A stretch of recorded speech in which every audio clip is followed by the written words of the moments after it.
सत्यकामो हजाबालः जबानां मातरम् आमन्त्रयांश्चक्रे ब्रह्मचर्यं भवति विवत्स्यामि किं गोत्रो नोऽहम् अस्मीति।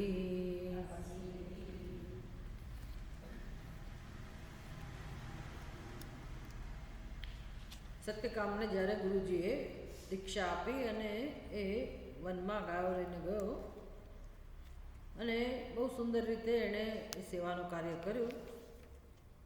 એની નિષ્ઠા, એની શ્રદ્ધા, એનું તપ, આ બધાનું ફળ એને પ્રાપ્ત થયું. અને એક પછી એક દેવતાઓ, પહેલાં વાયુ દેવતાએ એને ઉપદેશ કર્યો.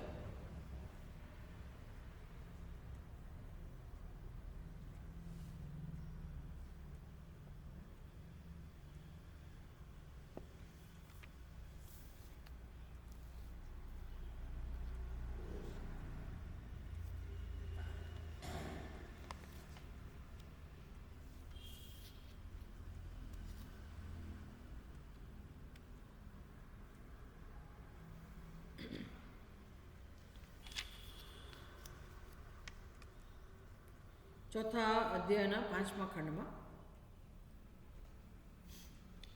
વાયુ દેવતાએ એને ઋષભના રૂપમાં આવીને ઉપદેશ કર્યો અને 4 દિશાઓ કેવી રીતે 4 દિશાઓના રૂપમાં પરમાત્માનું પ્રાગટ્ય થયેલું છે. એટલે અત્યારે જે છે 4 દિશાઓ, જેને આપણે 4 દિશાઓ માનીને જ માત્ર વ્યવહાર કરીએ છીએ, તો વાસ્તવમાં એ 4 દિશાઓ સાક્ષાત બ્રહ્મનું, પરમાત્માનું સ્વરૂપ છે અને એનો સ્વભાવ છે પ્રકાશમાન. એટલે આવું જે ધ્યાન કરી શકે છે, આ પ્રકારે પોતાના જીવનમાં જે વ્યક્તિ ઈશ્વર સૃષ્ટિ, 4 દિશાઓ એટલે ઈશ્વર સૃષ્ટિ, અને એ દિશાઓ શેની બનેલી છે એનો તત્વથી જ્યારે વિચાર કરે કે કેવી રીતે પ્રકાશમય પરમાત્મા આ દિશાઓના રૂપમાં પ્રગટ થઈ રહ્યો છે, આપણને એમ થાય કે આવી ઉપાસના કરવાથી એમાં શું નવું કામ આપણે કરીએ છીએ.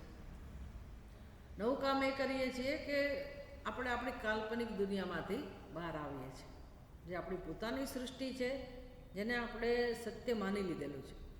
હવે 2 સૃષ્ટિ હોત કે ભાઈ બંને સત્ય હોત, આપણે જેને માનીએ છીએ એ આપણી જીવ સૃષ્ટિ પણ સત્ય હોત અને ઈશ્વર સૃષ્ટિ પણ સત્ય હોત, તો ભાઈ ચલો ક્યારેક આની ઉપાસના કરો, ક્યારેક આની ઉપાસના કરો.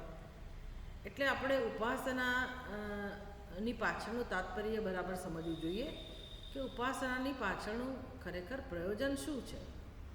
તો કે બંને સૃષ્ટિ સત્ય નથી અને દુઃખનું કારણ કઈ સૃષ્ટિ છે, ઈશ્વર સૃષ્ટિ છે કે જીવ સૃષ્ટિ છે. જીવ સૃષ્ટિ કાલ્પનિક છે, એમાં કોઈ પ્રકારની સત્યતા નથી, કોઈ કાળે સત્ય નથી. એટલે જીવ સૃષ્ટિ કોના જેવી છે? રજ્જુ સર્પ જેવી. જેમ તમે દોરડાને સાપ માની લો, એવી રીતે આપણે શરીરને પોતાનું સ્વરૂપ સમજી લીધેલું છે. આ જે જીવત્વની કલ્પના છે, હવે થયું છે એવું કે અનાદિકાળથી છે, બધાની બુદ્ધિમાં છે, એટલે આપણને એ જ સત્ય જણાય છે અને આપણે આ જ રીતે જીવન જીવીએ છીએ. એટલા ઊંડા એના સંસ્કાર છે. ખરેખર એ જીવત્વને ધારણ કરવું અઘરી વસ્તુ છે, પણ જીવત્વ સરળ થઈ ગયું છે આપણી બુદ્ધિમાં, અને પેલું જે સરળ તત્વ છે પરમાત્મા તત્વ, એ આપણા માટે અઘરું બની ગયું છે. તો કંઈ વાંધો નહીં, વ્યવહારિક સ્તરે વ્યવહારિક સૃષ્ટિ જે છે આ જગત, જેમાં રહીને આપણે વ્યવહાર કરીએ છીએ, તો પરમાત્માનું જે પારમાર્થિક સ્વરૂપ છે નિર્ગુણ નિરાકાર, જે આત્મરૂપે રહેલો છે, જે ચૈતન્ય સ્વરૂપ છે, એ પરમાત્માના દર્શનમાં આપણી બુદ્ધિને રસ ના પડે, સમજી ના શકીએ. અથવા તેવું કહો કે જ્યાં સુધી વ્યવહાર કરવાનો જ છે, શરીર છે ત્યાં સુધી વ્યવહાર તો કરવાનો જ છે. તો એ નિર્ગુણ બ્રહ્મ તો જ્યારે જાણીએ ત્યારે, પણ હું સગુણ બ્રહ્મનો આધાર લઈ અને જીવ સૃષ્ટિમાંથી મુક્ત થવું, આ મુખ્ય તાત્પર્ય છે ઉપાસના પાછળનું. પહેલાં હું એની સેવા કરતાં શીખું ઈશ્વર સૃષ્ટિમાં, જેમ રમણ મહર્ષિ કહે છે ને, જગત ઈષધિ યુક્ત સેવનમ અષ્ટમૂર્તિવૃત દેવપૂજનમ.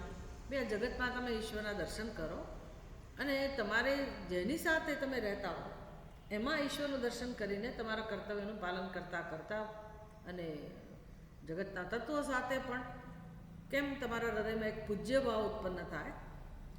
તો આવું કરવાથી આપણી બુદ્ધિમાં જે ભોગતૃત્વ છે, ભોગતા ભોગવવાની જે માત્ર એક ઈચ્છા છે, વૃત્તિ છે અને એવા સંસ્કાર છે, તો એવા સંસ્કારમાંથી ધીરે ધીરે બહાર આવવા માટે હું આ ઈશ્વર સૃષ્ટિ જે છે જ એમાં ઈશ્વરનું દર્શન કરતાં શીખું અને હું સેવક બનું અથવા હું પૂજક બનું. તો મારી બુદ્ધિમાં ભોગતાની બદલે હવે પૂજ્ય ભાવ જન્મે, જગત પ્રત્યે પૂજ્ય ભાવ જન્મે અને મારી બુદ્ધિમાં હું સાધક હોઉં કે હું સેવક હોઉં કે ભક્ત બનું. એટલે હું ભક્ત હોઉં તો પછી બાકીનું જગત મારા માટે શું બની જાય? પૂજનીય. ભોજન કરવાનું ચાલુ રહે, વ્યવહાર કરવાનો ચાલુ રહે, આપણને કશું ન મળે એવું નહીં, પણ આપણી બુદ્ધિની અંદર પરિવર્તન આવે. નહીંતર શું થાય? ભોગતા ભોગ્ય, ભોગતા ભોગ્ય એ પ્રકારના સંસ્કાર ચાલ્યા કરે તો મારી બુદ્ધિમાં જે સમજ છે, ખોટી સમજ, એ તો ક્યારેય એમાં પરિવર્તન આવવાનું જ નહીં. ભોગતૃત્વના સંસ્કારે દ્રઢ થવાના અને જગત પ્રત્યે પણ શું કહેવાય? ભોગ્ય બુદ્ધિ. હવે જગતને ભોગ્ય સમજવું એ ઈશ્વરનો ખરેખર તો તિરસ્કાર છે.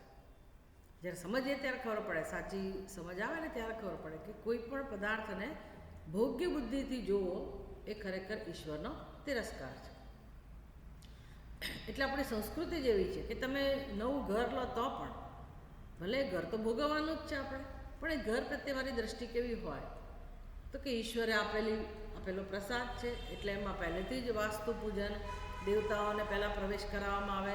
આમ કરીને ધીરે ધીરે આપણે ઈશ્વરની સાથે જીવતા શીખીએ. આ બધું આપણી સંસ્કૃતિ શીખવાડે છે કે પરિણામે એક સમય એવો આવે કે આપણી બુદ્ધિમાં પરિવર્તન આવે અને જે ભોગતાના ખ્યાલ છે, ભોગતૃત્વની જે આપણી ખોટી સમજ છે એ ધીરે ધીરે દૂર થાય અને આપણે ઈશ્વરમાં સર્વત્ર ભગવાનનું દર્શન કરતાં શીખીએ અને પહેલેથી જ સેવા કરતા આવ્યા હોઈએ એટલે જગતમાં સર્વત્ર આપણે સરળતાથી સંબંધ સાધી શકીએ. ક્યાંય રાગદ્વેષ ના હોય પણ પ્રેમ હોય. આમ કરતાં કરતાં આપણો વિકાસ થાય. પછી ઉપાસનાની વાત આવી કે હવે મારે ભગવાનનું જ દર્શન કરવું છે જગતમાં. સેવા તો કરી, હવે મનથી કેમ ભગવાન સાથે ઐક્ય સાધવું? એના માટેના બધા ઉપાસનાના પ્રકરણ છે ઉપનિષદની અંદર કે બ્રહ્મબુદ્ધિ, બ્રહ્મદ્રષ્ટિ કરતાં કરતાં હું મારા મનથી પરમાત્મા સાથે જોડાઉં. એટલે મારા મનમાં જે બધી અનેક કામનાઓ રહેલી હોય, વિષય ભોગના સંસ્કાર રહેલા હોય અથવા તો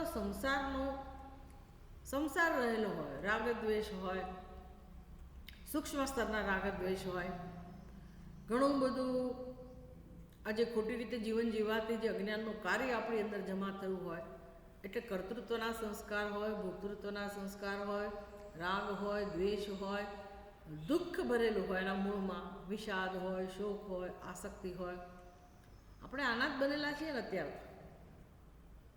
આપણે જાણતા નથી પણ આપણા મનમાં તો બધું આ જ છે ને. ખરેખર આપણે એટલે શું?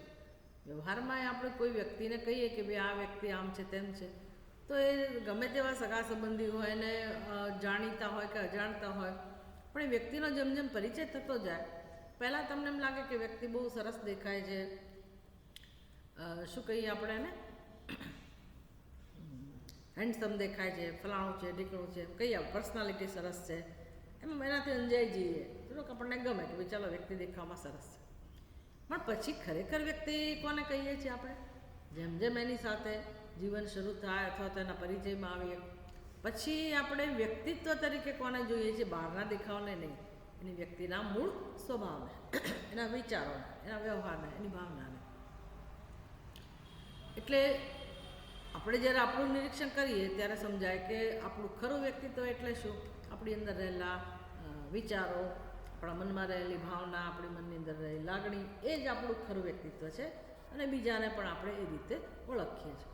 તો આ જે આપણી પર્સનાલિટી છે, મનનું જે વ્યક્તિત્વ છે, એમાં કચરો જ ભરેલો છે અજ્ઞાનને કારણે મોટે ભાગે.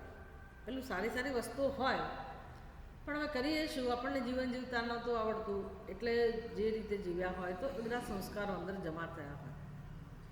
અજ્ઞાનને કારણે જ એટલું બધું દુઃખ જીવનમાં આપણે પ્રાપ્ત કરતા હોઈએ આખી જિંદગી, અને પૂર્વનું તો ભૂત જુદું પાછું. એ બધા દુઃખના સંસ્કાર અંદર મનમાં ભરેલા હોય,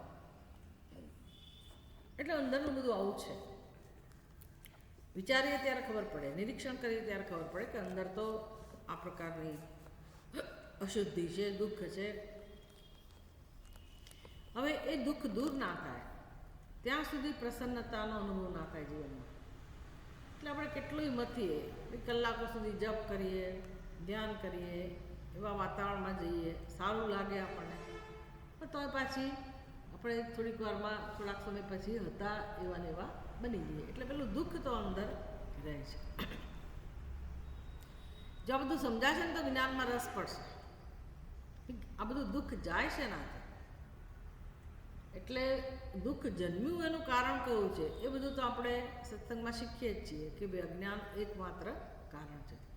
પણ અજ્ઞાન જ્ઞાનથી જાય એટલે જ્ઞાન માટે આપણે પુરુષાર્થ કરીએ, એ પણ બરાબર છે. પણ આ વચ્ચેનો જે મસાલો છે એ કંઈ જ્ઞાનથી દૂર ના થાય. આ જ્ઞાનથી માર્ગદર્શન મળે, પણ આપણને ખાતરી જોઈએ, મનને ખાતરી જોઈએ, મનને અનુભવ જોઈએ, મનને રસ જોઈએ. રસનો અનુભવ જ્યાં સુધી મનને ના થાય ત્યાં સુધી મન જ્ઞાન પ્રાપ્તિમાં પણ સાથ ના આપે. એટલે શું કરવું? મનને આપણે સંસ્કાર કેવા આપ્યા હતા? સુખ મેળવવા માટે મનને ક્યાં મોકલ્યું હતું? જગતના વિષયોમાં. એટલે બિચારું એની સૂઝ પ્રમાણે, એના સંસ્કાર પ્રમાણે, આજુબાજુનું જે કંઈ વાતાવરણ હોય એના પરિણામે મન પોતાની રીતે રસ મેળવતું હતું. આ જ પ્રક્રિયા ચાલે છે ને જગતમાં. સર્વત્ર આ જ વ્યવહાર છે. જેને જેવા રસ હોય એ પ્રવૃત્તિ કરે, એ વિષયનો ઉપયોગ કરે. એટલે મન બિચારું સવારથી ઉઠીને જગતના વિષયોમાં ભ્રમણ કરતું હોય, એ મેળવવાનો પ્રયાસ કરે, એ ભોગવે, અને પછી એવું માને કે હું કંઈક કરું છું અથવા મને ગમે છે, પણ પછી પરિણામે દુઃખ મળે છે. એટલે મનમાં શાંતિ નથી. તો હવે મનને રસ ના આપો ત્યાં સુધી કંઈ એ તમને સાથ ના આપે. જગતના વિષયોમાંથી જોઈએ છે એવો રસ મળતો નથી. એટલે શું કરવું હવે? તો આપણે જ આપણા મનને કેળવવું પડે કે ભાઈ એને જે રસની ઈચ્છા છે, જે રસની એની જરૂરિયાત છે, એવો રસ એ કેળવતા શીખે. એટલા માટે આપણે પોતે જ પોતાના મનને સાત્વિક વસ્તુમાં, શ્રેષ્ઠ વસ્તુમાં, જે પરમાત્મા સુધી લઈ જાય, અથવા તો જે ખરેખર રસ સ્વરૂપ છે.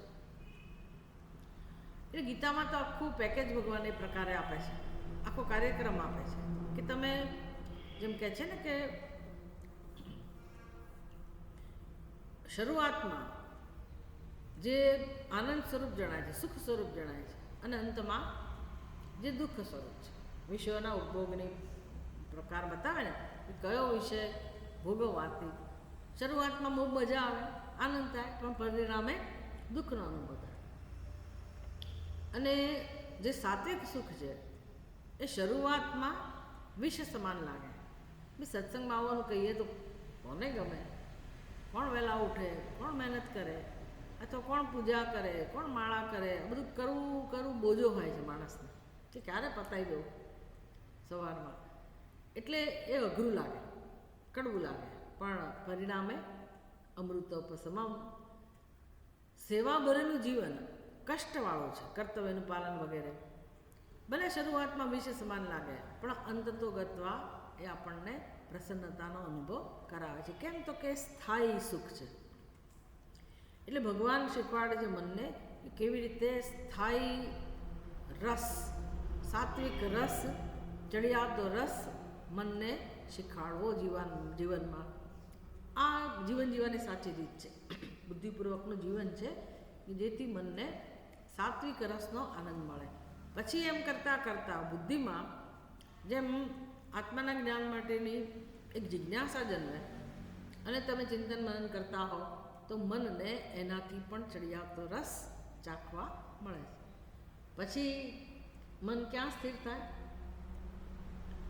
સાત્વિક રસ એટલે ઉપાસના, મન એમાં સ્થિર થવું, હવે મન વધારે નજીક આવ્યું, હવે વધારે મન આપણી પાસે છે, અને હવે એ મનને આપણે જ્યારે જ્ઞાન તરફ લઈ જઈએ તો એ મન આપણને સહકાર આપે. હવે ભાગાભાગ ના કરે, એ મન આપણી સાથે રહે, એટલે આપણે વધારે ને વધારે સ્થિરતા પ્રાપ્ત કરતા થઈએ. એને કહેવાય અંતઃકરણ નૈશ્ચલ્ય. બસ પછી શ્રવણ કરવા માત્રથી મનને આનંદ આવે, મનને રસ મળવા માંડે, મનને ખાતરી થવા માંડે. ઉપાસનામાં પણ એને ખાતરી તો થવા જ માંડી કે ભાઈ સુખ તો મારી પાસે જ છે, અને કોઈને દોડધામ નથી ગમતી. એટલે છેવટે પછી મન આપણી સાથે રહેતા શીખી જાય. આવું મન પ્રાપ્ત કરવું એ બહુ મોટી સિદ્ધિ છે. એટલે હવે તમે જ્યાં પણ બેઠા હો તો હવે આ જે માર્ગદર્શન આ ઉપાસનાની અંદર છે એનો આધાર લઈને આપણે પણ ઉપાસના કરી શકીએ. કે ભાઈ મારી આજુબાજુ પણ દિશાઓ છે, તો દિશાઓનું તો મહત્ત્વ અત્યાર સુધી નહોતું. અત્યાર સુધી મહત્ત્વ શું એનું હતું? અમે અહીંયા રહીએ છીએ, આ અમારું ઘર છે, આ ગામમાં રહીએ છીએ, ને આ દિશામાં રહીએ છીએ, ને આ વિસ્તારમાં રહીએ છીએ, ને આમ આપણી દુનિયા આવી જ છે. આનાથી વધારે કંઈ આપણે વિચારતા નથી. તો હવે જ્યાં જઈએ ત્યાં દિશાઓ તો હોવાની જ, અને ભગવાનમાં રસ પણ છે. તો દિશાઓમાં એ પરમાત્માનું દર્શન કરવું, પરમાત્માનું અનુસંધાન કરવું, એ આપણને આવડી જાય કે ભાઈ દિશાઓ બીજું કોઈ નથી. તો ગઈકાલે કહું એમ પૂર્વ, પશ્ચિમ, ઉત્તર, દક્ષિણ, કે તમે 10 દિશાઓની વાત કરો, 4 દિશાઓની વાત કરો કે 8 દિશાઓની વાત કરો, આ દિશાઓ માત્ર વ્યવહાર માટે એક વ્યવસ્થા છે. એનું અધિષ્ઠાન શું છે? ઉત્તર, દક્ષિણ, પૂર્વ, પશ્ચિમ, એ દિશાઓનું અધિષ્ઠાન શું છે? તો કે આકાશ છે. આકાશમાં જ આ દિશાઓનો અધ્યારોપ થાય છે ને. તો આકાશ શેનાથી ભરેલું છે? અને આકાશ સર્વત્ર છે, અંદર બહાર સર્વત્ર છે, સર્વવ્યાપક છે. અને આકાશનો મસાલો શું છે? જેમ ઘડાનો મસાલો માટી છે, એમ આકાશ શેનાથી વ્યાપ્ત છે? પ્રકાશથી. આકાશ શેનાથી વ્યાપ્ત છે? પ્રકાશથી. તો એ પ્રકાશ એટલે કોનો પ્રકાશ છે? તો કે બ્રહ્મનો પ્રકાશ છે. આ બધા નામરૂપ આકાશમાં જ રહેલા છે. આકાશ લઈ લો તો કોઈ નામરૂપનું અસ્તિત્વ રહે છે? આમ આપણી બુદ્ધિ આપોઆપ આવો અભ્યાસ કરવાથી મન બુદ્ધિ એ અદ્વૈતમાં જાણે કે સ્થિત થાય છે. અને મન જેનો વિચાર કરે, જેની કલ્પના કરે, એવો મનને અનુભવ થાય.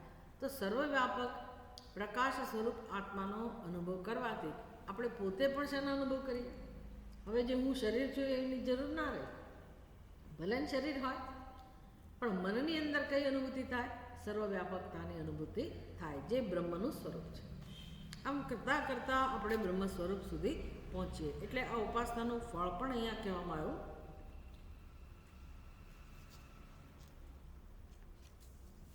સહ યહ એતમેવમ વિદ્વાન,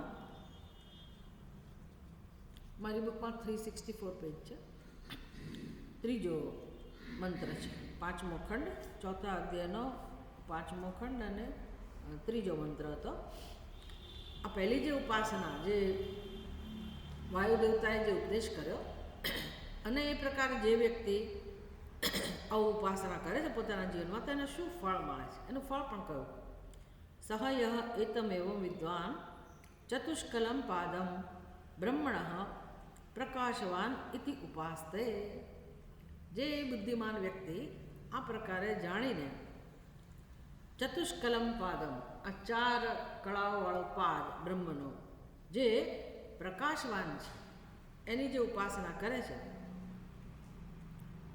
સહ પ્રકાશવાન અસ્મિન લોકે ભવતી, એ પોતે પણ કેવો બની જાય છે?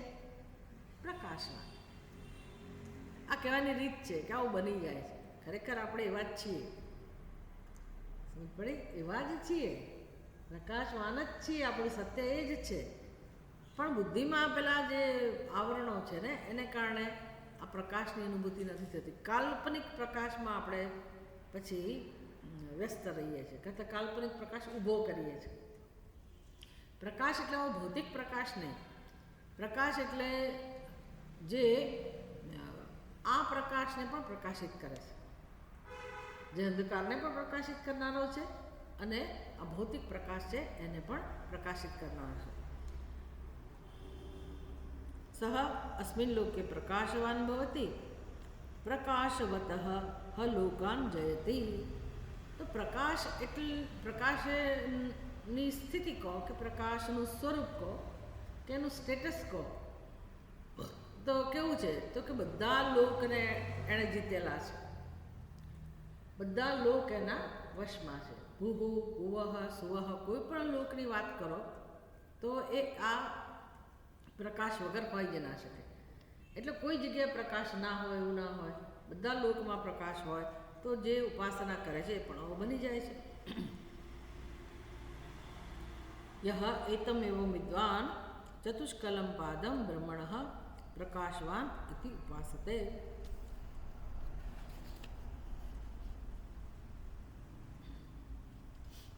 પછી કયા 4 પાદની વાત કરી? કયા દેવતા આવ્યા?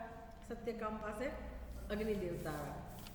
અગ્નિ દેવતાએ કયા 4 પાદની 4 કલાઓની વાત કરી? બીજો પાદ છે, એમાં પણ 4 કલાઓ: પૃથ્વી કલા, અંતરિક્ષમ કલા, દેવહુ કલા અને સમુદ્ર કલા. 4 કલાઓ. આમાં નવું જોવા જાવ તો કશું નથી. આપણે પૃથ્વીને જાણીએ છીએ, અંતરિક્ષને જાણીએ છીએ, સ્વર્ગ વિશે પણ આપણને ખબર તો છે કે આવું કોઈ લોક છે, અને સમુદ્રને પણ આપણે જાણીએ છીએ. તો આ 4ને બ્રહ્મની કળા કહેવામાં આવી. પૃથ્વી ભગવાનની કળા છે, ભગવાનનું સ્વરૂપ છે. અંતરિક્ષ એ પણ બ્રહ્મની કલા છે. સ્વર્ગ પણ પરમાત્માની કળા છે અને સમુદ્ર પણ પરમાત્માની કળા છે. ચતુષ્કલઃ પાદઃ બ્રહ્મણઃ અનંતવાન નામ. અને આ પાદનું નામ શું છે? અનંતવાન. પહેલા પાદનું નામ શું હતું? પ્રકાશવાન. આ પાદનું નામ શું છે? અનંત નામ. અનંતવાન નામ. અનંતવાન. કેમ? તો કે પૃથ્વીનો કોઈ અંત જણાતો નથી, એની પણ વિશાળતા છે. દેવહુ એની પણ વિશાળતા છે. અંતરિક્ષ એની પણ વિશાળતા છે. સમુદ્ર એ પણ વિશાળ છે. તો એમાં જે બ્રહ્મનું દર્શન કરે છે એ વ્યક્તિ પોતે પણ અનંતવાન બને છે. એટલો બધો વિશાળતાનો અનુભવ કરે છે. બસ આ જ આપણી જરૂરિયાત છે ને, પૂર્ણતા તરફ જવું. અનંત એટલે શું? જેનો કોઈ અંત નથી. તો શું કામ આટલા ખાબોચિયામાં પડ્યા રહીને પોતાને હું કર્યા કરું? જે અંતવાન છે શરીર, એની શું કામ ઉપાસના કરવી? સમજાય છે ને? આપણે કોની ઉપાસના કરી રહ્યા છીએ? હા, આટલા જે તમારી લંબાઈ હોય, જે તમારી પહોળાઈ હોય, જેટલું તમારું વજન હોય, જેવો રંગ હોય, એવા શરીરમાં કેદ થઈ, જે તત્વો આત્મતત્વો એમાં કેદ થઈ જ ના શકે. પણ બુદ્ધિમાં આવો વિચાર કરીને આપણે પોતાના સ્વરૂપને આટલું જ સમજીએ છીએ. તો આ શું થયું? કહેવાય ઉપાસના જ કહેવાય કે નહીં? ઉપાસના કરતાં કરતાં આવા બની ગયા. અખણાજી મહારાજ કહે છે, માની બંધાયો. કે તમને કોણે કહ્યું હતું કે આ શરીર છે? કોઈ કહ્યું હતું જન્મ્યા ત્યારે? પણ આ ખ્યાલ લઈને જ જન્મ્યા છે. તો કેટલા જન્મોથી આવો ખ્યાલ છે? ભગવાન જાણે. જે દ્રઢ ખ્યાલ છે બતાવે છે કે અનાદિકાળથી આપણે પોતાના વિશે આવો જ નિર્ણય કરતા આવ્યા છે. પહેલાં તો આપણને એવું લાગવું જોઈએ કે ભાઈ કંઈક ભૂલ થાય છે. આપણે તો શ્રવણ કરીએ ત્યારે આપણી સમજ તો કેવી હોય? હું તો શરીર જ છું. એટલે નિર્ણય તો એટલો બધો દ્રઢ હોય, સત્ય હોય. પછી આ શ્રવણ કરીએ ને તો આપણને કેમ સમજ ના પડે કે આવું કંઈ હોય, આવું કંઈ હોય, આવું કંઈ હોય. બહુ જલ્દી સ્વીકારી ના શકીએ આવું કે તો કઈ વાતો ચાલે છે ઉપનિષદની અંદર. ઉપાસના એટલે કેવી અઘરી વાતો છે. બ્રહ્મમાં તો હજી કંઈક આમ સરળ લાગે છે, ઉપાસનામાં તો કેટલું અઘરું લાગે. પણ ઉપાસના કંઈ નવી વસ્તુ નથી. આપણે ઉપાસના કરતા જ આવ્યા છીએ. જે નજીક હોય એનું અનુસંધાન કરવું. તો સૌથી નજીક કોણ છે? શરીર. હવે હું કોણ છું એ ખબર નહોતી, એટલે શરીરની ઉપાસના થાય છે. જે શરીર મળે એમાં અહંભાવ છે આપણો. તો શરીર તો કેવું હોવાનું? શરીર તો મર્યાદિત છે ને. અખણાજી મહારાજ જેવા વિદ્વાનો જ આપણને ચિંતન કરતા શીખવાડે કે તમે આખા બ્રહ્માંડની કલ્પના કરો. બ્રહ્માંડ કેવું છે? અનંત, જેનો કોઈ ઓવારો નથી. આવા બ્રહ્માંડમાં પૃથ્વી એક જગ્યાએ છે. આટલા વિશાળ બ્રહ્માંડમાં પૃથ્વી, આવા તો કેટલા ગ્રહો છે ને, પૃથ્વી જેવા અપાર વગરના ગ્રહો છે, એમાં પૃથ્વી એક જગ્યા છે. પૃથ્વીમાં તે એશિયા ખંડ એક ટુકડો. એશિયા ખંડમાં પણ આપણો દેશ ભારત દેશ, ભારત દેશમાં પણ ગુજરાત રાજ્ય, ગુજરાત રાજ્યમાં ભાવનગર, ભાવનગરમાં રામદાસ આશ્રમ, રામદાસ આશ્રમમાં એક ખુરશી ઉપર. હવે તમે વિચાર કરો કે જેને હું કહું છું એનું આખા બ્રહ્માંડમાં એનું ક્યાં તમને સ્થાન મળે? ક્યાં સ્થાન મળે? 100 ની અણી જેટલું ના મળે. સમજ પડી ને? અને છતાંય આપણા માટે હું એટલે આ શરીર. હવે એવું એની ઉપાસના કરી રહ્યા છે. એમાં કીડીના શરીર ભોગવ્યા હશે, બધા શરીરમાંથી પસાર થતા આવ્યા હશે. જે શરીરે હું એટલે ઉપાસના કોની કરી છે? શરીરને, અલ્પતાની, તુચ્છતાની, એની ઉપાસના કરતા આવે. અને કેવી ઉપાસના કરી હશે કે આપણે કેટલાય સમય સુધી આ બધું શ્રવણ કરીએ તોય પેલો શરીરમાં અહંભાવ છે એ જતો નથી. કેટલું પ્રિય લાગે છે આપણને, પોતાનું અસ્તિત્વ કેટલું પ્રિય લાગે છે. શરીરને કંઈ પણ થાય તો આપણે આમ કેવા બેચેન બની જઈએ છીએ. એટલો દ્રઢ અનુભવ છે, તાદાત્મ્ય છે, અહંભાવ છે. અને સમજવાનું એ છે કે આવું છે છતાંય આત્મા તો અનંત જ છે. આત્માનો કોઈ અંત નથી. આત્મા એટલે મારું સત્ય, એ તો અનંતવાન જ છે, પણ મારી બુદ્ધિમાં ચાલી રહ્યું છે અને મને ખબર નથી. એટલે આટલું સમજાય કે ભાઈ આવું છે તો હું ઉપાસનામાં રસ લઉં, તો હું શ્રવણમાં રસ લઉં, તો મને એમ થાય કે આ દુઃખમાંથી છૂટવા માટે ખરેખર બીજું કંઈ જ કરવાની જરૂર નથી. દુઃખ આત્માને સ્પર્શ્યું પણ નથી. આત્મા મુક્ત જ છે દુઃખમાંથી. આત્મા આનંદ સ્વરૂપ જ છે, પણ આ અજ્ઞાન જે જન્મો જન્મનું જે છે એના વિશે ક્યારેય વિચાર કર્યો નથી. એટલે આ ઉપાસના એવું નહીં સમજવાનું કે તાજો હજી તો સંસારી કોઈ આવ્યો હોય અને કશું જ એને ખબર ના હોય અને એને મજા આવે. કોને મજા આવે? જેણે ઘણા સમય સુધી શ્રવણ કરીને જાણ્યું હોય કે ભાઈ અજ્ઞાન નામની વસ્તુ છે જીવનમાં, આ દૂર કરવી જોઈએ, અને એણે કર્મયોગનું પણ અનુષ્ઠાન કર્યું હોય અથવા કર્મયોગની એને સમજ હોય અને પોતાની ઉપર વિશ્વાસ હોય કે ના હું મારું અજ્ઞાન દૂર કરીને રહીશ. એટલે આમ તો જોવા જાઓ તો આ બધા માટે પણ જીવનમાં ઘણો બધો ઉત્સાહ એ વ્યક્તિની અંદર હોવો જોઈએ. આપણે તો બધું પરવારીને આવ્યા હોઈએ, ઠેકાણે થઈને આવ્યા હોઈએ, એટલે જીવન જીવવાનો ઉત્સાહ પણ ના હોય. તમારી વાત નથી, સામાન્ય રીતે લોકોની વાત કરે. એવી જિંદગી જીવતા હોય, એવી અવસ્થામાં પડેલા હોય, એટલે આનો કોઈ પરિચય જ ના હોય તો ઉપાસનામાં કશું આપણી ચાંચ ડૂબે નહીં, કશું ના સમજાય. એટલે જેમ જેમ સમજતા જઈએ એમ વસ્તુ સરળ બનતી જાય કે વાત તો સાચી છે, આપણા જીવનમાં ઉપાસના તો થઈ જ રહી છે, પણ કઈ વસ્તુની ઉપાસના થઈ રહી હતી? જે મારું સત્ય નહોતું. તો અલ્પતાની, શુદ્રતાની એની ઉપાસના કરીએ તો મળે શું? એ જ મળવાનું ને. અને પછી પાછા પોતાને હું કહીએ, આપણો અહંકાર તો સમાતો ના હોય. પણ જ્યારે વિચાર કરીએ કે ભાઈ જે અહંકાર આ શરીરમાં અહંભાવને કારણે જન્મેલો છે, પણ એ શરીરનું સ્થાન જ કેટલું છે આખી સૃષ્ટિમાં? કઈ જગ્યાએ આપણે બેઠેલા છે? ક્યાંય કોઈ જગ્યાએ તમને આટલી વિશાળતાની અંદર તમારા અસ્તિત્વનો એટલે કે શરીરનો અસ્તિત્વનો તમને ક્યાંય અનુભવ થયો નથી. પણ બુદ્ધિમાં જે આપણા ખ્યાલો છે એ ખ્યાલો આપણને એમાંથી મુક્ત થવા જ નથી દેતા, અથવા તો આ સત્ય સમજવા જ નથી દેતા. એટલે જે આવી રીતે વિશાળતાની ઉપાસના કરે છે, દિશાઓની ઉપાસના કરે છે, અથવા તો સમુદ્ર, આપણને કેમ સમુદ્ર ગમે છે? તો કે કેવું ભવ્ય એનું સ્વરૂપ છે. આ ઈશ્વરનું જે દર્શન છે ને, આપણે તો દરિયા કિનારે મોજા સાથે રમ્યા, પાણી સાથે રમ્યા, અને દરિયા કિનારે જયા, શીતળ લહેરનો અનુભવ કર્યો અને ખુશ થઈ ગયા કે અમે ફરી આવ્યા. પણ એ મજા કેમ આવી ત્યાં? એ દરિયો પોતે જ કેટલું અદ્ભુત એનું સ્વરૂપ છે પરમાત્માનું. બ્રહ્મની કલા જ છે ને. પૃથ્વી પણ કેવી સુંદર રીતે બધાને ધારણ કરી રહી છે. એટલે એની અંદર જે દિવ્ય ગુણો છે જેને કારણે આપણું અસ્તિત્વ છે અને બધા જગતને ટકાવી રહ્યા છે. બુદ્ધિપૂર્વક એ લોકોનું કાર્ય કરી રહ્યા છે. જગતમાં પોતાનું કોન્ટ્રીબ્યુશન છે. પરમાત્માની આજ્ઞાથી એ લોકો પોતપોતાનું કાર્ય કરી રહ્યા છે. અને એ જ નિયમ મારા જીવનમાં લાવવાનો છે. એ પરમાત્માની આજ્ઞા મારે સમજવાની છે કે મને શેના માટે મનુષ્યનું શરીર મળેલું છે, મારે શું કામ કરવાનું છે. આવી સમજ હોય ને તો માણસના જીવનમાં આનંદ જ હોય.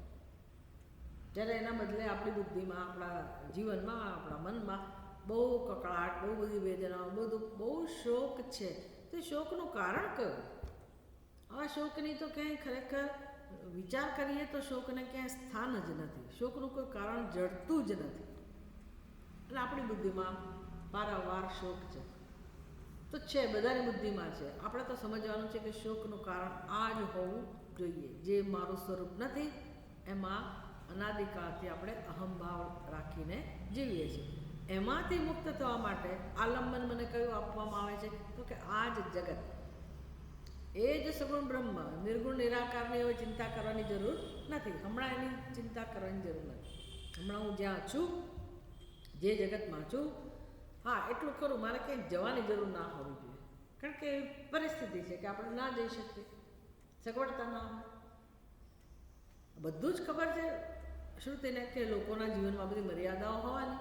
તો કોઈ પણ વ્યક્તિ, તમે વિનોબા ભાવે ને એ બધાના જ્યારે એમનો જે ઉપદેશ છે સમજો તો કે જે જેલમાં રહીને બ્રહ્મની ઉપાસના લોકો કરેલી છે, પછી એમ જેલ શું કરે? વિચાર કરો. આપણે તો ઘરની બહાર ના જઈ શકીએ, જેલમાં નથી નાખ્યા, પણ ઘરની બહાર ના જઈ શકીએ તો કેટલું દુઃખ થાય છે. અને એ કંઈ દિવસો દૂર નથી, સમજી લો. કેટલા વૃદ્ધો બિચારા પથારીમાંથી નીચે નથી પગ મૂકી શકતા કે પથારીમાં બેસી નથી શકતા. તો એ કોર્નર થઈ ગયા કે નહીં? તો જેમ જેમ વૃદ્ધાવસ્થા આવે એમ આપણી સ્થિતિ એવી જ થતી જાય. તો પછી આનંદ ક્યાં રહ્યો? એ લોકોને પૂછો, રોજ રાત દિવસ રડ્યા કરે કે મારાથી બેસાતું નથી, મારાથી સુવાતું નથી, મારાથી હવે ચલાવવાનું તો ભૂલી જ જવાનું. એટલે કેવી ભયાનક સ્થિતિનો સામનો કરે બધા, કારણ વગર. તો આજનું શીખેલા હોઈએ તો પછી તો જે વાસ્તવિકતા છે એનો સ્વીકાર કરતા કોઈ તકલીફ થાય નહીં. કેમ તો કે મેં દિશાની ઉપાસના કરેલી છે. દિશાઓની ઉપાસના બ્રહ્મના રૂપમાં કરેલી છે, આખા જગતની ઉપાસના કરેલી છે. તો આવું જે મનથી હવે સાચા જે સત્ય છે એની ઉપાસના કરતા જે વ્યક્તિ શીખે છે એને આ બધું ફળ મળે છે. તો અનંતની ઉપાસના કરવાથી હવે વ્યક્તિને અનુભવ શેનો થાય? અનંતતા. અને આપણને અનંતતા જ ગમે, પૂર્ણતા જ ગમે, સર્વવ્યાપકતા જ ગમે. આજે અત્યારે અનુભવીએ છે ને એ નથી ગમતું, એનું કારણ એક જ છે કે આપણું સ્વરૂપ નથી અને આપણે એની ઉપાસના કરીએ છીએ. તો છોડો, એની ઉપાસના છોડો, જે સત્ય છે એની ઉપાસના કરતા શીખો. પણ કેમ કરવી? સત્સંગમાં ગયા વગર શીખવા મળે? ક્યાંથી શીખવા મળે? હા, બીજી કોઈ રીતે આજકાલ તમને ઘરે બેઠા યુટ્યુબ ઉપર કે ઓનલાઈન બધું મળે, પણ પહેલાં તમારે જાણવું તો પડે કે આવું કંઈક છે. પછી બરાબર છે, હવે આપણા ઘરમાં આપણે ઘણો બધો સમય છે તો બાકીના સમયમાં આપણે બેઠા બેઠા હવે કરી શકીએ. પણ મન આપણું ક્યાં ભટકે છે, મનમાં શું વિચારો ચાલે છે, એના ઉપરથી ખબર પડે કે મનને ઉપાસના કરવાની જરૂર છે કે નથી. એટલે મન એકવાર આપણું બુદ્ધિને અનુસરે, બુદ્ધિમાં જો યોગ્ય નિર્ણય હોય તો પછી આપણને ઉપાસના કરવામાં સરળતા રહે. ઓકે, 2 પાદની ચર્ચા થઈ ગઈ. પછી અગ્નિદેવતાએ પણ સત્યકામને કહ્યું કે હવે કોઈ અન્ય દેવતા આવશે તારી પાસે અને તને ઉપદેશ આપશે. અને એવું જ થાય છે. વાયુ દેવતાએ કહ્યું કે અગ્નિ દેવતા આવશે અને તને ઉપદેશ આપશે. તો પછી સત્યકામને ખબર હતી, એટલે સત્યકામ તો પોતાની ગાયોને લઈને આચાર્ય કુલમ ગુરુકુલ તરફ જઈ જ રહ્યો છે.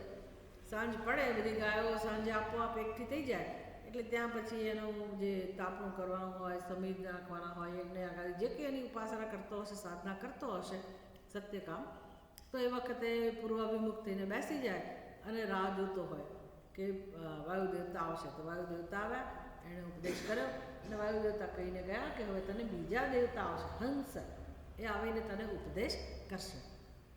એટલે સત્યકામે વળી પાછી ગાયોને લઈને આગળ ચાલ્યો. સાંજ પડી, ગાયો બધી ભેગી થયેલી છે, એટલે એણે એનું સમીજ લાવીને જે કે એનું હોમ હવન કરવાના હતા યજ્ઞ આગળ એ કરીને પૂર્વાભિમુખ થઈને રાહ જોવે છે અને હંસ ત્યાં પધારે.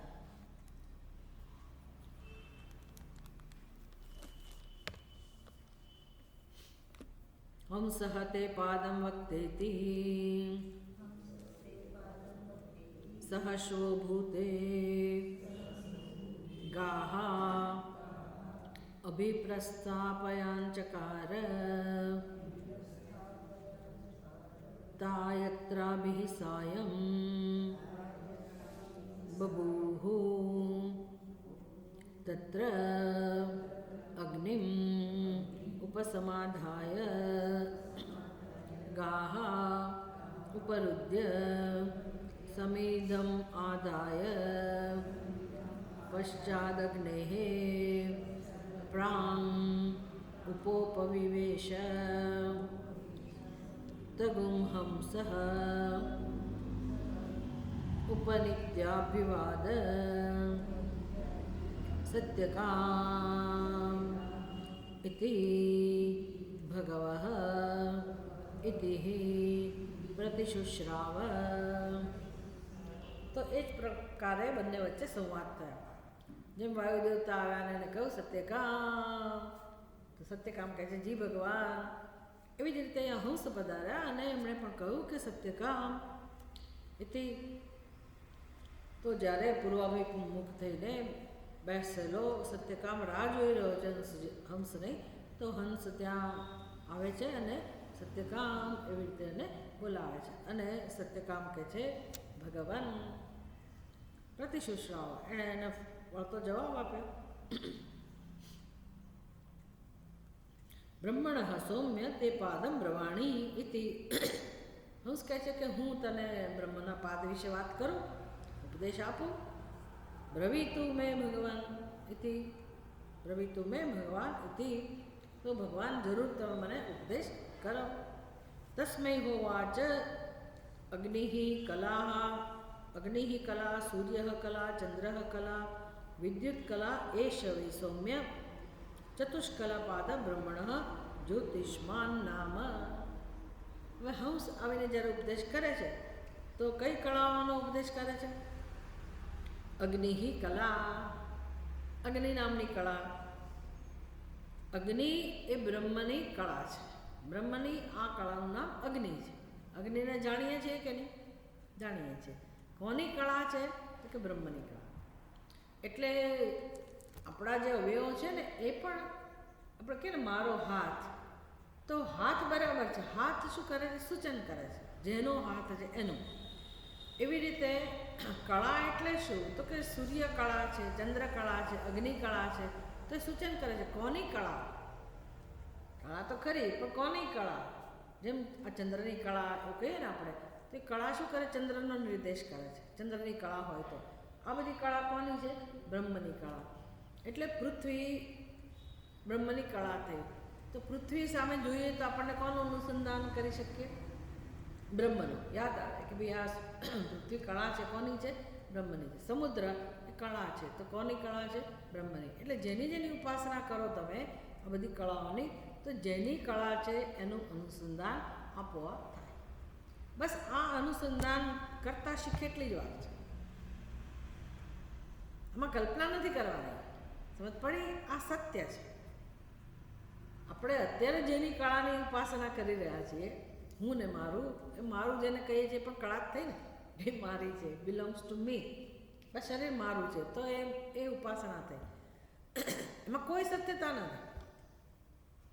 તો કરીએ શું? એને આપણે સત્ય માની લીધું છે, એટલે પછી આ બધું શીખવાની જરૂર છે.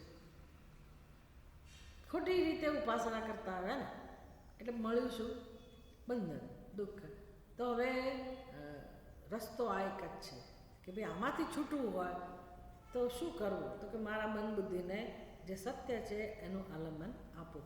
જુઓ આપણે ઉપાસના કઈ રીતે કરીએ છીએ, દ્રઢ નિર્ણય તો છે જ કે હું ઉપાસક છું,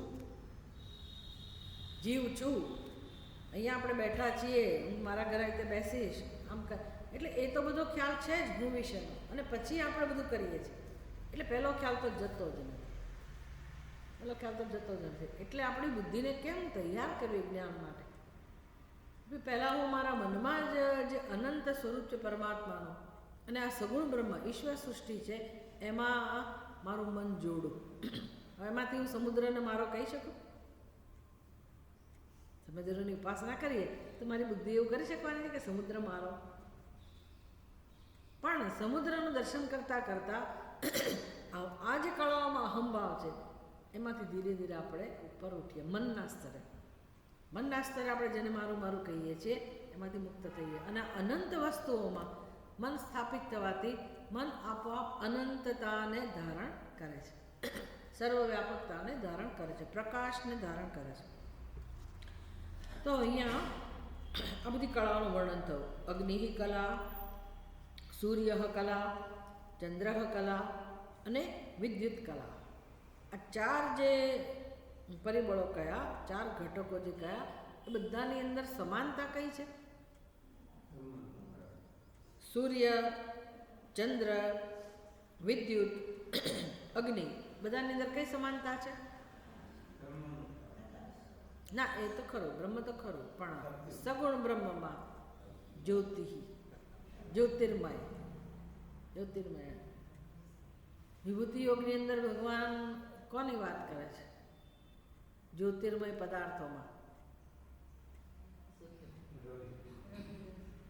રવિરંશુમાન, અંશુમાન રવિ, હે પ્રકાશમાન.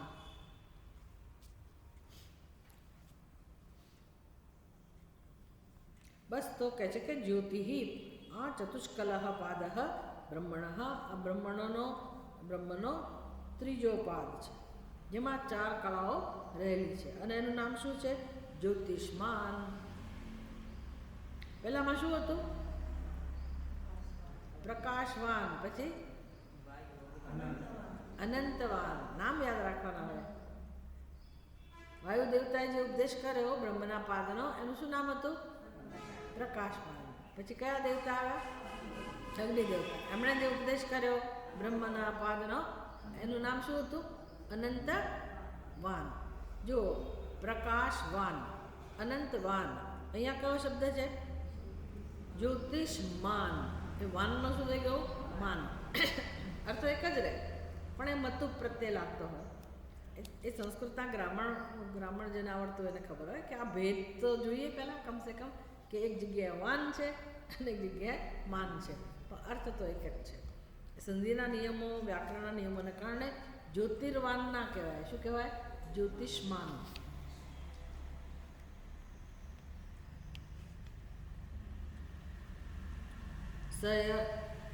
એતમેવં વિદ્વાન ચતુષ્કલમ પાદમ બ્રહ્મણ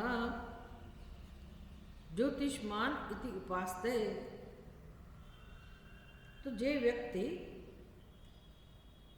અચ્છા એની પહેલાં અહીંયા એક સરસ વસ્તુ કહે છે, સહ અગ્નિ હંસ તે પાદમ વક્ત ઇતિ ઉક્ત્વા ઉપરરામ. હંસ આદિત્ય. હવે એક વસ્તુ અહીંયા કહી છે ભાષ્યકારે કે હંસ જ્યારે આવે એવું કહું, હંસે ઉપદેશ કર્યો તો હંસ એટલે કોણ સમજવાનું? તો કે આદિત્ય. હંસ આદિત્ય. કેમ? તો કે શૌકલ્યાત પતન સામાન્યાચ. કેમ સૂર્યને તમે હંસ કહો? તો કે હંસનો રંગ કેવો હોય? સફેદ. સૂર્યનો રંગ પણ કેવો હોય? સફેદ. હંસ ઉડે છે, હંસ ઉડતો હોય છે ને આકાશમાં, તો કે સૂર્ય પણ આકાશમાં જાણે કે ઉડી રહ્યો છે. આ બંને સમાન ધર્મને કારણે એમણે સૂર્યને હંસ કહ્યો. એટલે હંસ ભલે આવ્યા આની સામે સત્યકામની સામે, પણ ખરેખર એના રૂપમાં કોણ આવેલું છે? સૂર્યનારાયણ. અને સૂર્યનારાયણ પોતાનો જે જ્યોતિષમય સ્વભાવ છે, ધર્મ છે, એનો ઉપદેશ કર્યો કે તને જે પ્રકાશ જ્યોતિર્મય પદાર્થો જેટલા દેખાય છે એમાં વિદ્યુત એટલે એ પણ જ્યોતિ પ્રકાશ સ્વરૂપ છે, અગ્નિ પણ પ્રકાશ સ્વરૂપ છે, ચંદ્રમાનો પણ પ્રકાશ છે અને સૂર્યનારાયણનો પણ પ્રકાશ છે. આ પ્રકાશમાન જ્યોતિષ્માન નામનો બ્રહ્મનો ત્રીજો પાદ છે. સહય એતમેવ વિદ્વાન ચતુષ્કલમ પાદમ બ્રહ્મણ જ્યોતિષ્માન ઇતિ ઉપાસતે. જ્યારે જ્યારે સૂર્યનારાયણ સામે જોઈએ ત્યારે કોને યાદ આવવી જોઈએ કે આ સાક્ષાત બ્રહ્મ પરમાત્મા જે છે એની જ્યોતિ છે. ચંદ્રમાને જોઈએ ત્યારે આ બ્રહ્મની જ્યોતિ છે, વિદ્યુતને જોઈએ ત્યારે બ્રહ્મની આ જ્યોતિ છે, અને ચોથું કોણ રહ્યું? અગ્નિને જોઈએ ત્યારે પણ બ્રહ્મની જ્યોતિ છે. તો આ બધા પરિબળો તો આપણી સમક્ષ છે જ ને, રોજ આપણે અનુભવ કરીએ છીએ. તો રસોઈ કરતી વખતે અગ્નિ દેવતા નથી દેખાતા? તે વખતે અનુસંધાન થાય કે ના થાય? આ તો ગેસ બરાબર નથી ચાલતો, ચાલે છે, શું કરવું છે? આપણે એટલો ઉપયોગ કરી લઈએ છીએ, ગેસનો ઉપયોગ કરી લીધો આપણા આપેલા માટે, કામ માટે.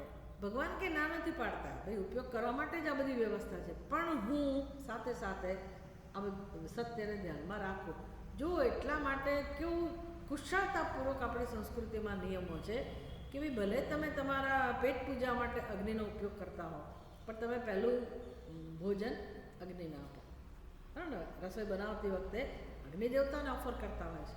રસોઈ બનાવતી વખતે જ અગ્નિ દેવતાને પગે લાગતા હોય, એને પવિત્ર રાખતા હોય. કેટલી સરસ આપણી આખી જીવન જીવવાની પદ્ધતિ છે. આ બધું આપણને સમજાય કે આપણા જીવનમાં આ બધા જે નાની મોટી વસ્તુઓ છે કેવી વણાયેલી છે. અને આપણે હવે એવું કહીએ કે અમે નથી માનતા, એ તો બધું અમે છોડી દીધું, એ બધું નથી માનતા.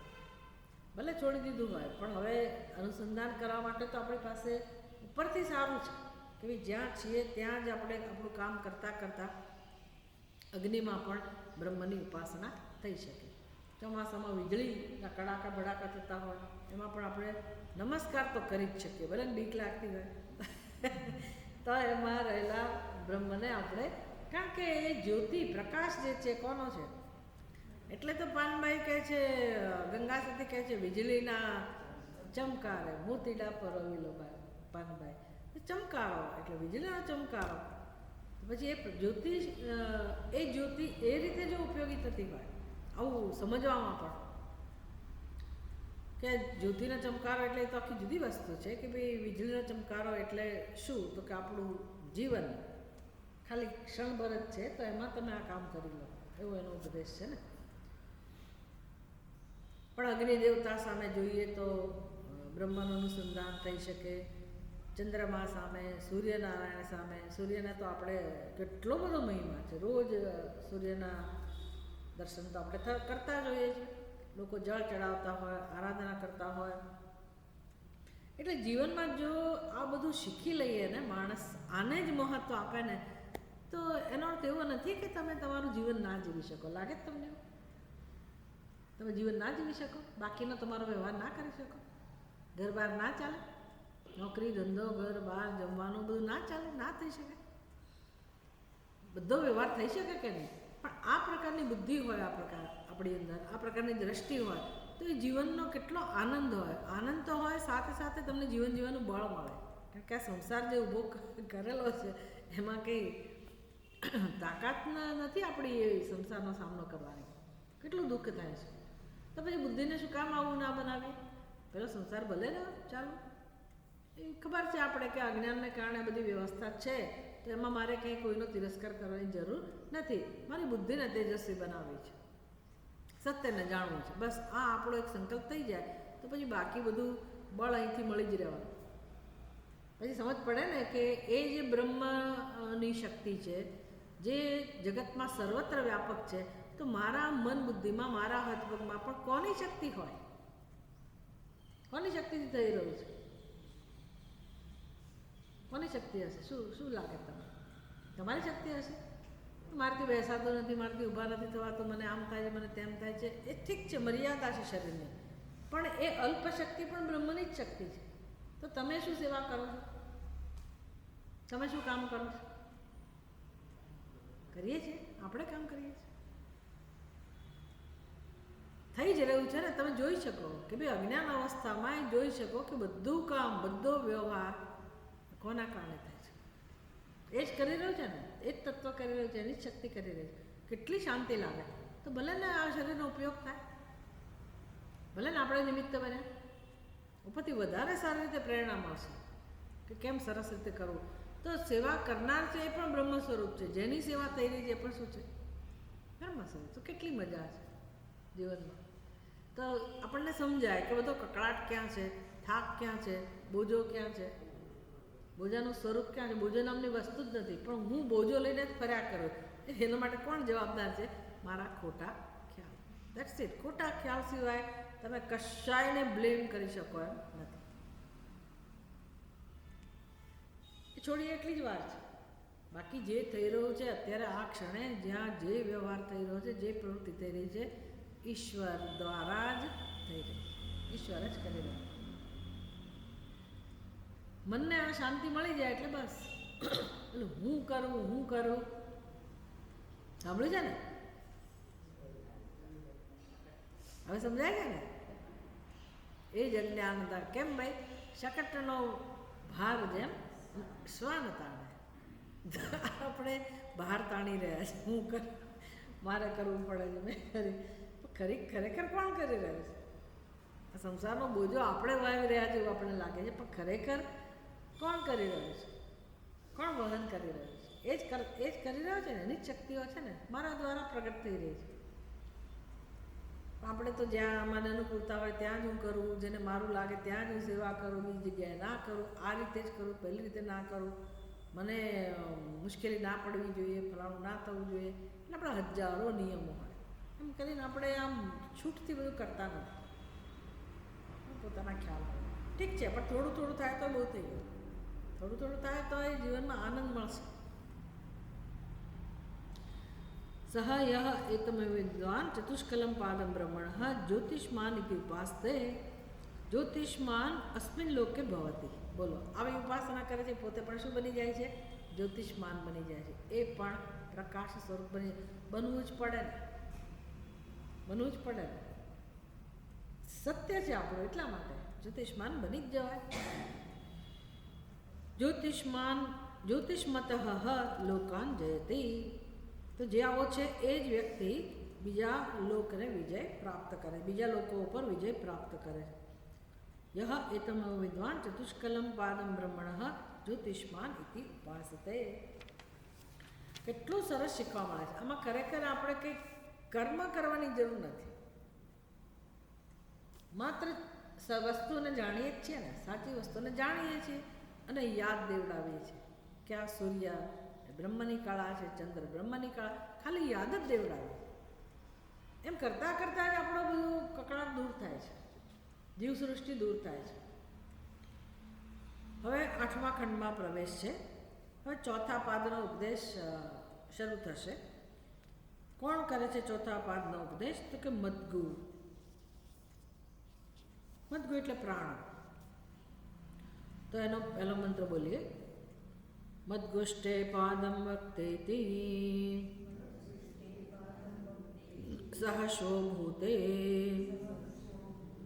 ગાહા અભિપ્રસ્થાપયાંચકાર તાયત્રાભિ સાયં બભૂઃ તત્ર અગ્નિમ ઉપસમાધાય ગાહા ઉપરુદ્ય સમિદમાધાય પશ્ચાદગ્નેઃ પ્રાણ ઉપોપવિવેશ. જેવો આદિત્ય એટલે કે હંસ ઉપદેશ આપીને ગયા તો કહેતા ગયા કે હવે તને મદ્ગુ આવીને ઉપદેશ કરશે. અને એ સત્યકામ પોતાની ગાયો લઈને ગુરુકુળ તરફ આગળ વધી રહ્યા છે. એનું ગમન તો ચાલુ જ છે ગુરુકુળ તરફ જવાનું, અને રસ્તામાં આ બધું બનતું જાય છે. એટલે હવે સાંજ પડી, બધી ગાયો ભેગી થઈ ત્યારે સત્યકામે પોતાનું જે સમિદ હતું એ અગ્નિમાં પધરાવ્યું અને પોતાનું એ કાર્ય શરૂ કરી અને પછી પૂર્વાભિમુખ થઈ અને એ હવે આસન લગાવીને બેઠેલા છે, રાહ જુએ છે. કોને રાહ જુએ છે? મદ્ગુની.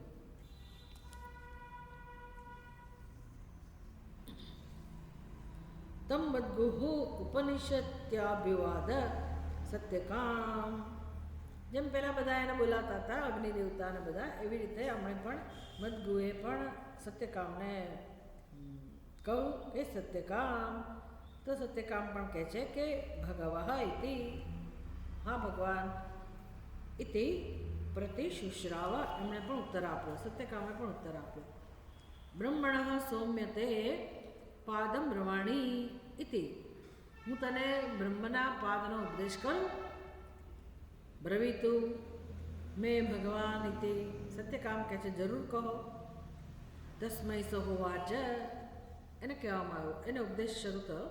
પ્રાણઃ કલા, ચક્ષુઃ કલા, શ્રોત્રં કલા, મનઃ કલા, એષઃ વૈ સૌમ્ય ચતુષ્કલા પાદઃ બ્રહ્મણઃ આયતનવાન નામ. ચોથા પાદનો ઉપદેશ થયો. હવે ક્યાં આખા બ્રહ્માંડનું બહારની વાતો પતી ગઈ, આખું વિશાળ જગતનો ઉપદેશ થઈ ગયો. હવે કશું બાકી ના રહ્યું. સૂર્ય, ચંદ્ર, પછી તારાઓ, નક્ષત્રો, બધું સમજી લેવાનું. બધા જ્યોતિષમાન જ છે ને, સૂર્ય, ચંદ્ર, તારા, અગ્નિ, વિદ્યુત, આ બધાનો સમાવેશ થઈ ગયો.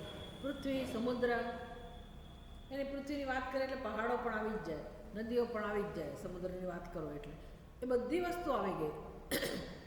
દ્યુહુ, અંતરિક્ષ આવી ગયું, દેવું, સ્વર્ગ આવી ગયું. હવે રહું શું? દિશાઓ આવી ગઈ. હવે કોણ બાકી રહ્યું? આપણે બાકી રહ્યા. આપણને એમ કે હા આ બધું મને સમજાઈ ગયું, પણ હું તો હું જ ને. તો કે તારા વિશે સમજ કે તું કોણ છે. બ્રહ્મની કળામાં કોણ બાકી રહ્યું? આપણે બાકી રહ્યા. એટલે આપણો સમાવેશ કરે છે. ક્યાંથી શરૂઆત કરી? પ્રાણઃ કલા. સારું ભાઈ, હવે આપણા વિશે વિચાર કરો કે આપણી પાસે કઈ કઈ વસ્તુઓ છે જે બ્રહ્મની છે, જે બ્રહ્મની કળા સમાન છે. કઈ કઈ વસ્તુઓ છે? પ્રાણ સૌથી મહત્વની, જે આપણું જીવન ચલાવે છે. પ્રાણઃ કલા. પછી ચક્ષુઃ કલા, ભાઈ જે જોવાનું કામ કરે છે. કેટલી મહત્વની વસ્તુ છે ને આંખો.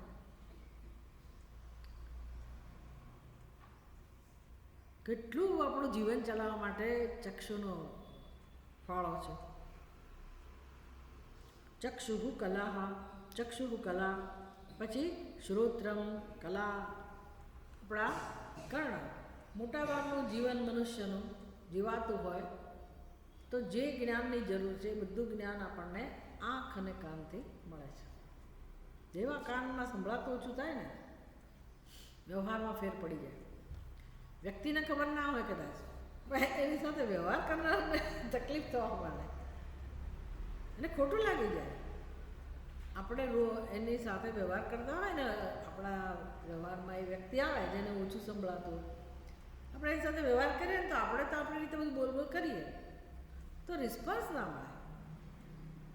અથવા એ વ્યક્તિને આજુબાજુ શું થઈ રહ્યું છે કશું ખબર ના હોય અને આજુબાજુવાળાને એનું મહત્ત્વ હોય અને ધ્યાનમાં રાખીને એ લોકો કંઈ કામ કરતા તો ત્યાંથી રિસ્પોન્સ ના મળે.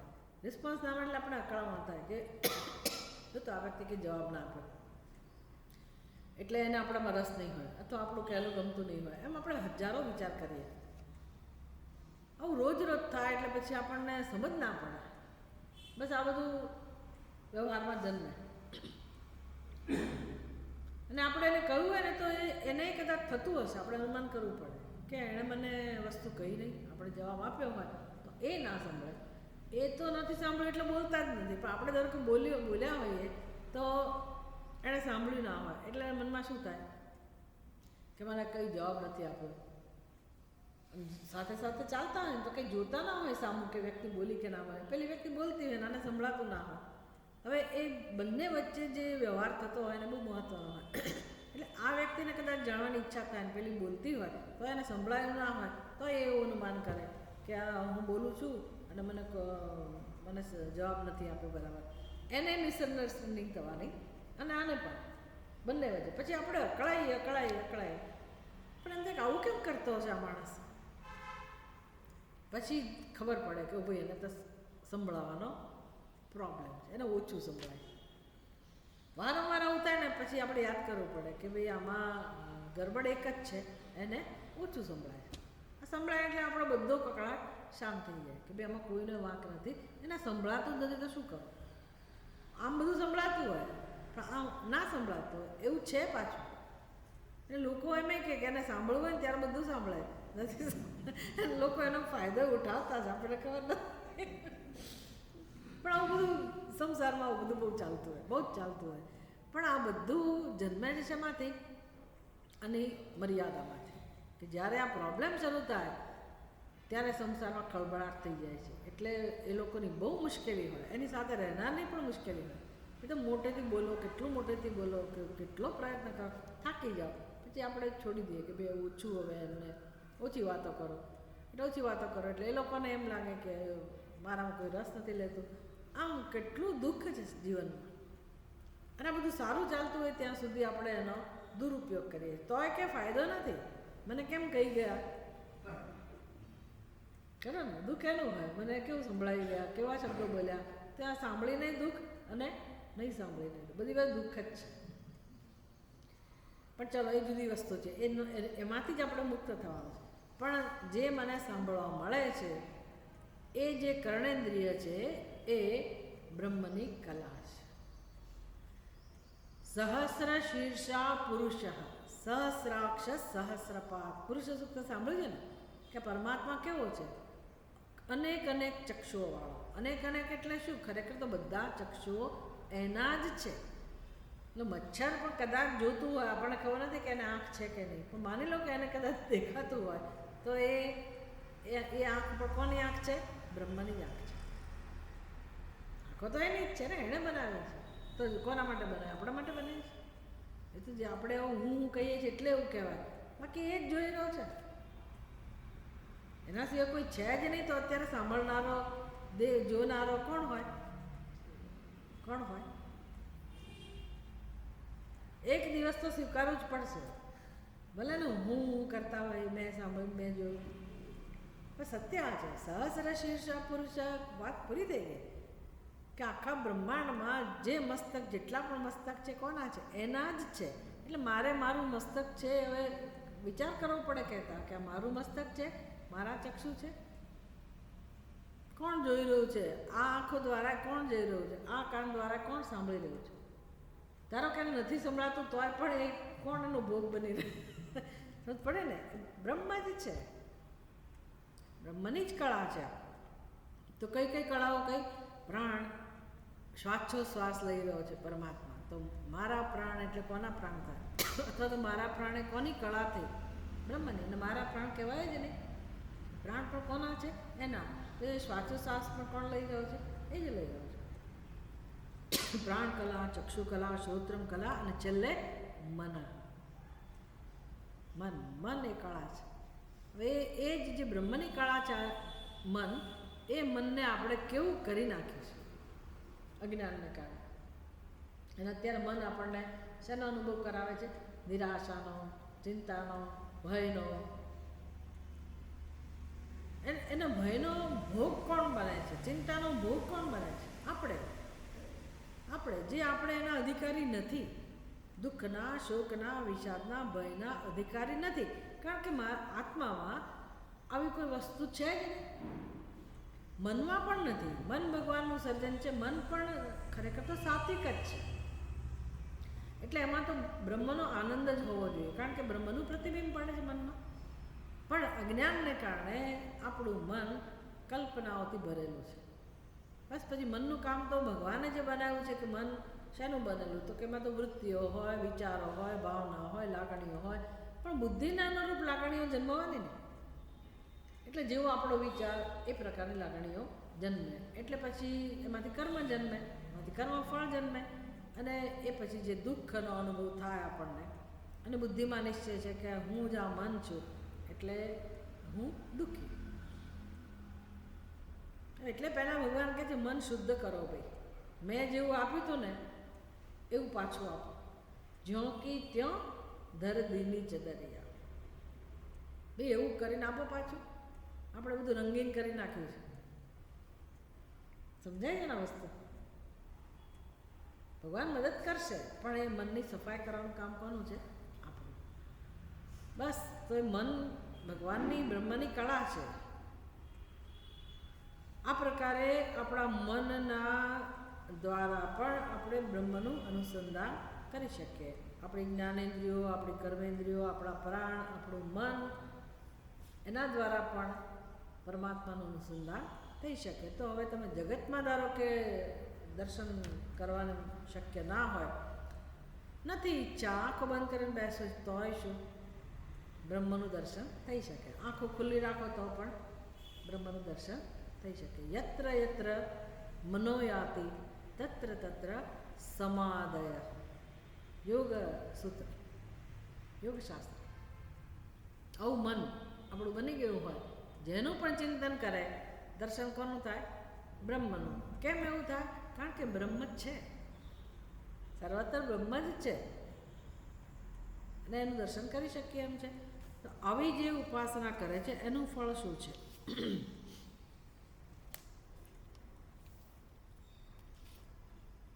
અથવા તો આ પાદનું નામ શું કહેવામાં આવ્યું પહેલાં એ સમજી લઈએ.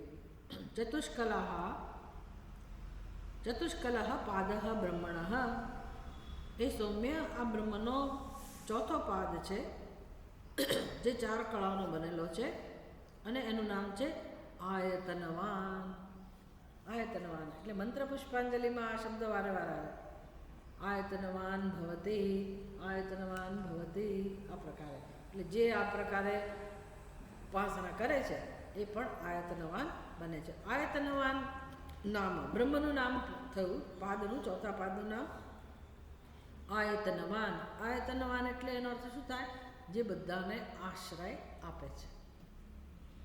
આશ્રય આપનારું બ્રહ્મ તો એક છે ને. બ્રહ્મનું કામ શું છે? આશ્રય આપવું, અવકાશ આપવું. બધું બ્રહ્મમાં બધું જ છે, કોઈ વસ્તુ બ્રહ્મની બહાર નથી. આ પ્રકારે પોતાની ઉપાધિ એટલે કે પોતાના મન, પ્રાણ, શ્રોત્ર, કર્ણ વગેરેમાં વગેરે દ્વારા જે બ્રહ્મનું અનુસંધાન કરે છે, સહ યહ એતમેવ વિદ્વાન ચતુષ્કલમ પાદમ બ્રહ્મણઃ આયતનાની ઇતિ ઉપાસતે આયતવાન અસ્મિન લોકે ભવતી. તો એ ઉપાસનાનું ફળ શું છે? આવી ઉપાસના કરનાર પોતે પણ આયતનવાન બની જાય છે. એટલે એને પણ દરેક જગ્યાએ આશ્રય મળે છે, અને એ પણ બીજાનો આશ્રય બની શકે છે. ઉપાસના જે કરે છે એ આશ્રય. એટલે હવે શું રહું? ખરેખર એવું નથી કે આપણે એવા બની જઈએ, ભાઈ હું અનંત બની જાઉં. આ શરીર તો અનંત છે જ નહીં, અનંત બની જ કેતે શકે? કેતે બની શકાય? એટલે એવું નથી સમજવાનું કે આપણી અંદર કંઈ સિદ્ધિઓ આવે. આપણને દર્શન થાય કે એ અનંતતા જેનો સ્વભાવ છે એ બ્રહ્મ જ મારું સત્ય છે, અને અનુભૂતિ થાય. પ્રકાશવાન એ કહું તો પ્રકાશવાન બ્રહ્મનો સ્વભાવ છે. એની ઉપાસના કે ધ્યાન કરવાથી મને એની અનુભૂતિ થાય. આપણે એવા કે આમ ઝગમગ ઝગમગ એવા પ્રકાશવાન બની જેવું નહીં, જ્યોતિષમાન બની જેવું નહીં, પણ બ્રહ્મના જે ગુણો છે એનો અનુભવ આપણે કરી શકીએ. ઉપાધિ તો આની આ જ રહે. ઉપાધિવાળા રહીને પછી આપણે અનંત બનીએ એ તો શક્ય જ નહીં. સમજાય છે ને? પણ બધી ઉપાધિ જે છે એ બ્રહ્મની જ છે, તો મારી ઉપાધિ પણ કોની છે? બ્રહ્મની. આ પ્રકારની અનુભૂતિ થાય. એવી રીતે અહીંયા પણ આયતનવાન, ભાઈ આશ્રય તો બધાનો બ્રહ્મ જ છે. એટલે હું કોનો આશ્રય લઉં? મારા મનમાં પણ આશ્રયની, જો આશ્રયની જરૂરિયાતવાળા આપણે છીએ, ભલે ઘર બહાર હોય આપણી પાસે, પણ મનને આશ્રયની જરૂર છે, શરણ્યની જરૂર છે. કયું એવું મને શરણ્ય મળે કે જ્યાં મારા મનને પરમ વિશ્રાંતિનો અનુભવ થાય?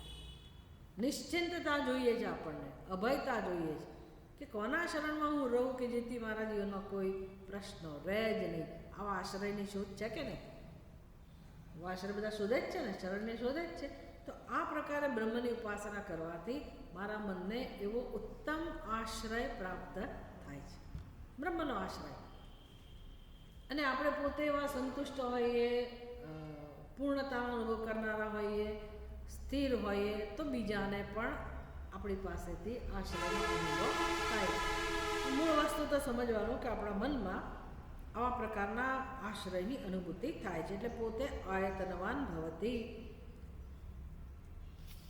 एतम एवं विद्वान चतुष्कलम पादम ब्रह्मणः आयतनवान इति उपास्ते. तो जे બ્રહ્મની આ પ્રકારે ઉપાસના કરે છે કે બ્રહ્મ બીજું કંઈ નહીં પણ આયતવાન છે, તો એને પણ એની પ્રાપ્તિ થાય છે. તમ પાદમ તથા એવ ઉપાસ્તે યહ સહ આયતનવાન આશ્રયવાન અસ્મિન લોકે ભવતિ તથા આયતનવતઃ એવ સ અવકાશાન લોકાન અમૃતઃ જયતિ. તો હવે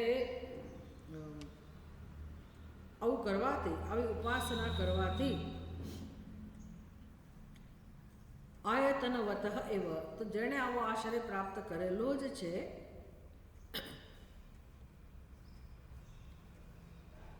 એને મૃત્યુ પછી અવકાશયુક્ત લોક, સાવકાશન લોકાન મૃત ભવતી. બસ હવે એ આ શરીરમાંથી છૂટે, એનું જ્યારે મૃત્યુ થાય તો ત્યારે એ ભળી જાય છે શેમાં? તો કે અનંત સ્વરૂપમાં. જે અત્યારે અવકાશ સ્વરૂપ છે, જેનો આયતનનો અર્થ કરે છે એટલે તો અધિષ્ઠાન, જે અવકાશ, તો એ આકાશ લોક ઉપર વિજય પ્રાપ્ત કરે છે. તો તમે કોઈ પણ લોકની વાત કરો ત્યાં આકાશ હોય કે ના હોય? પૃથ્વીલોકની વાત કરો કે સાકેતધામની વાત કરો, વૈકુંઠની વાત કરો કે ભૂહુ ભુવા સુવાહા, કોઈ પણ લોકની વાત કરો, આકાશ હોય કે ના હોય?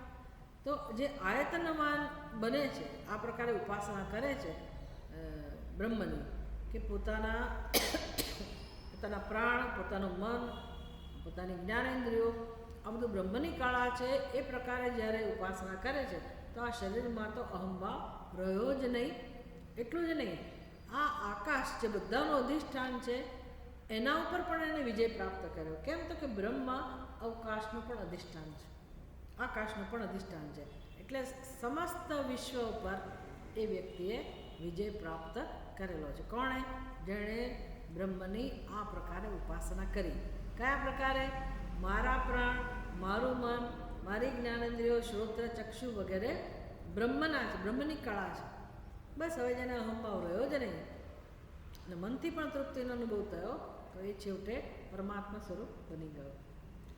ઓમ પૂર્ણમદ પૂર્ણમિદમ પૂર્ણાત પૂર્ણમુદચ્યતે પૂર્ણસ્ય પૂર્ણમાદાય પૂર્ણમેવાવશિષ્યતે.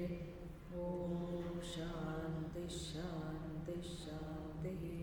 હરિ ઓમ. શ્રી ગુરુભ્યો નમઃ. હરિ ઓમ.